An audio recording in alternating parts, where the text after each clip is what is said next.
Good morning again, and welcome to another day of a Bible study. I don't know if you watched the video from Matthew chapter 1. I hope you enjoyed it. But just for those who are maybe coming up for the first time, we want to do a Bible study in the book of Matthew. And this is how we want to go about it. We'll just do a preamble of the whole chapter. I'll read the parts that I find intriguing and find interesting. I'll share my perception of it, and I'll have you do the same and make your comments as you finish watching the video. Review your own and maybe even share what God has touched you with and what you have been blessed with from the book of Matthew chapter 2. So let's start. Now, generally the preamble for the book of Matthew chapter 2 is about the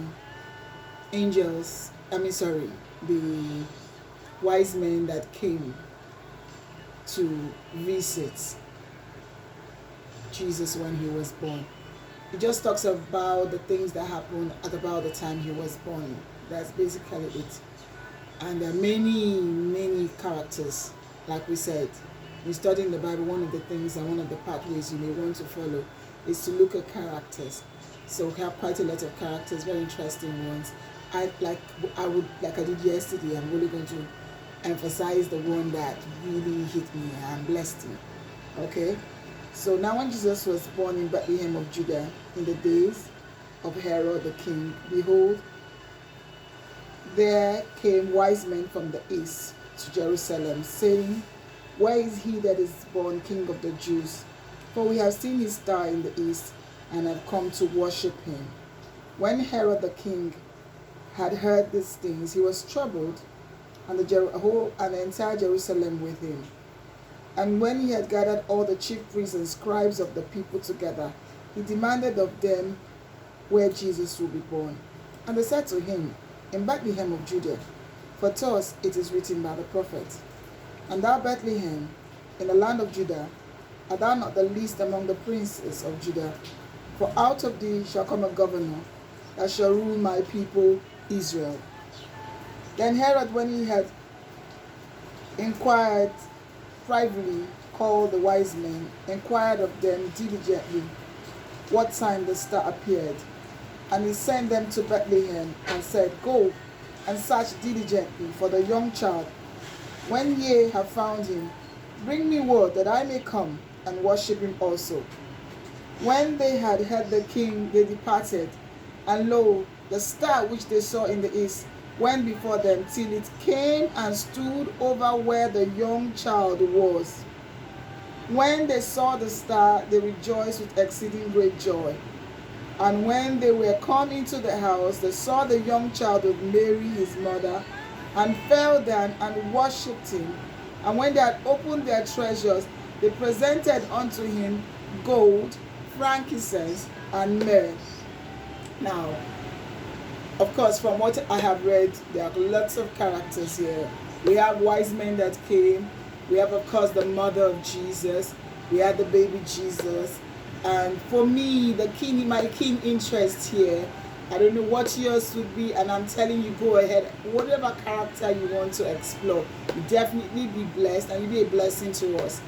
I'll be looking at the character of the wise men. Well, a lot of people say 3 wise men. I think that is not stated here. The number is not stated here, so I'm just going to go with wise men. And people who say 3 wise men, they may not be completely wrong. Because the gifts were 3, so some people assume because 3 gifts, so there were 3 wise men. But let me just go with wise men as the Bible recorded. Now, why were these men wise, so to speak? Why you call them wise men? From what we gather, these were men that understood their environment very, very well. They had taken time to study so much that they could tell when a new star comes out. Wow. And not just that, they could even tell from the nature of the star, probably the shine or the brightness of the star, wow, there's a star of a king. We have a lot of meteorologists, and they give us guides We have scientists over everywhere. Everybody's working hard to, understand the world we are in. And I guess that's why they were wise.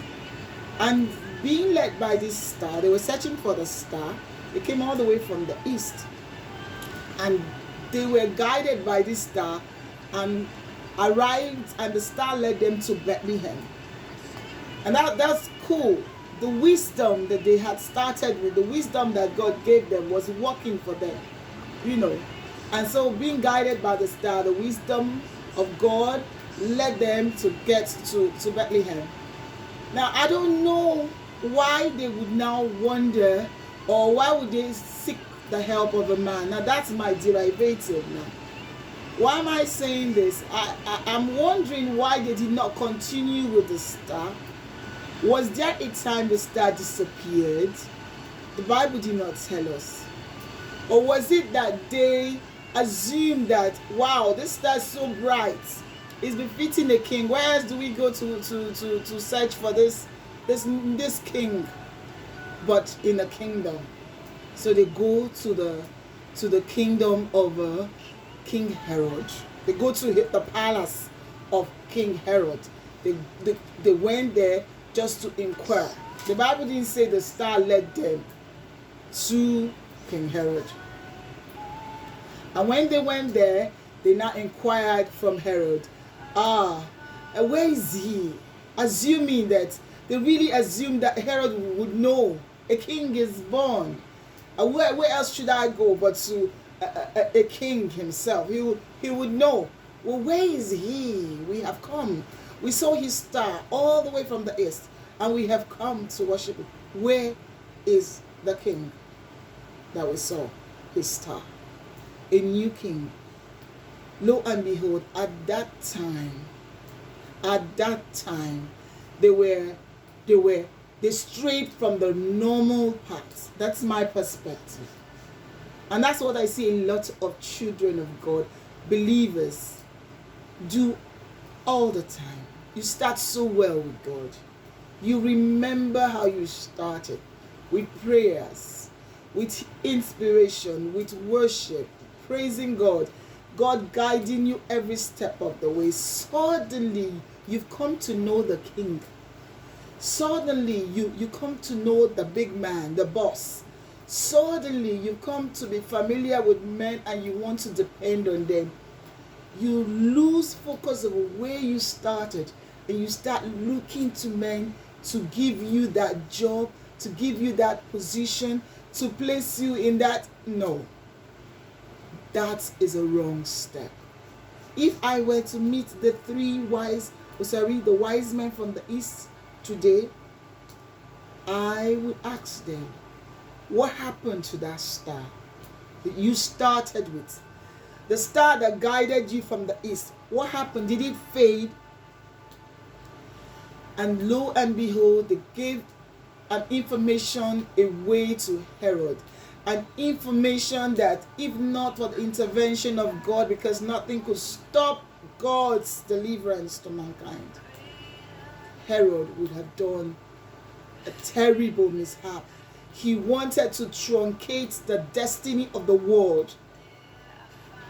Herod had to make inquiries, asked around, what is this I'm hearing that the king is born? Is there anything like this in the prophecies? And of course, the priests and the scribes checked the scriptures. Lo and behold, it was in line with prophecy. And Herod falsely told them, go find this man. And when you have found him, come and tell me so I can go also and worship him. My focus is not Herod, so I'm not going to get distracted. But if you want to build on the character of Herod, go ahead. Today I'm concentrating and I'm angry with those three wise men. Suddenly their wisdom don't look wise at this time anymore. And then they now moved from there, and the Bible said they saw the star. God. Sometimes in our walk with God, it may look dim. It may look like where we started, we don't understand. All we need is patience and still keep depending on God. The star will shine again. That guy, that heart, that word, that lifestyle, that prayer lifestyle, that depending on the scriptures, that leaning on God, that leaning back when it comes to tolerating other people, that your star. Don't change it. Just a little more patience. The star will shine again, and you'll be on your path again to meeting with the Lord. And the star led them as it was destined to do.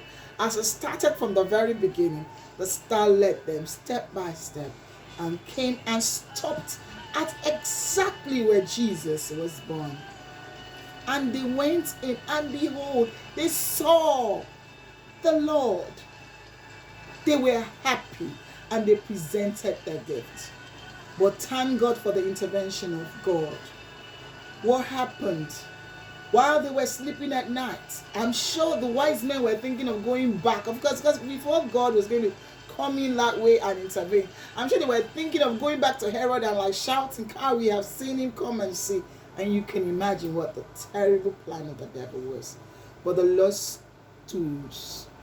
And this man went back another way, because the Lord told them, don't do that. Don't tell him. Even if Herod is not my focus, but let's listen to what happened.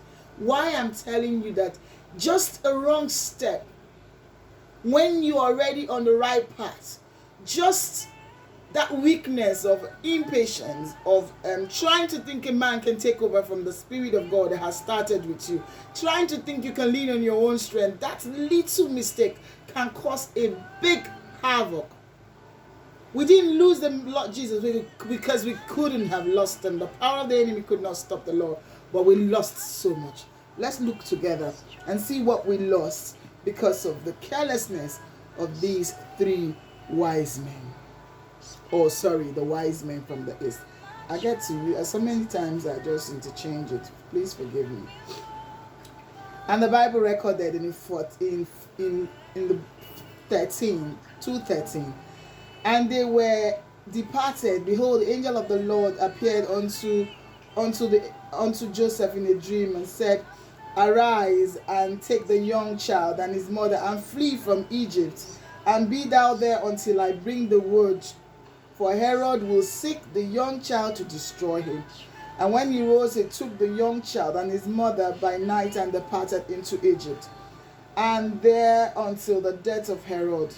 And when Herod, in 16 now, then Herod, when he saw that he was mocked of the wise men, was exceeding wroth, and sent forth and slew all the children that were in Bethlehem and in all the coast thereof, from 2 years and under, according to the time which he had diligently inquired of the wise men. I'm not going to talk about Herod today. I'll leave you to build on Herod's character.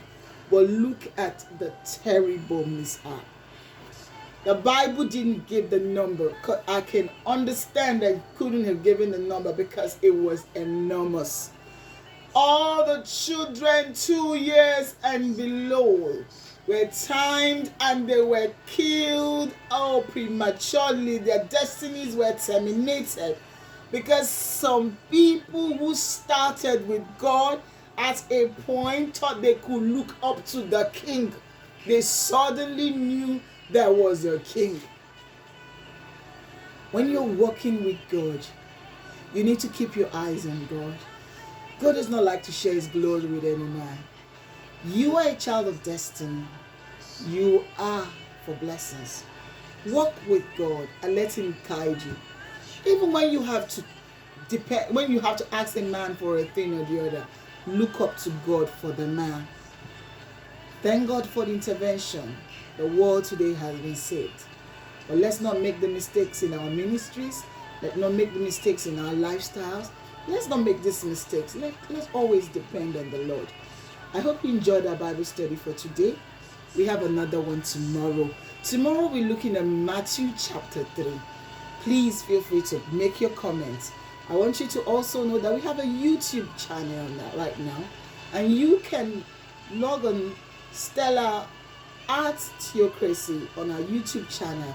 And you can watch the video, subscribe, increase draw people's attention to the channel. Thank you very much. God bless you.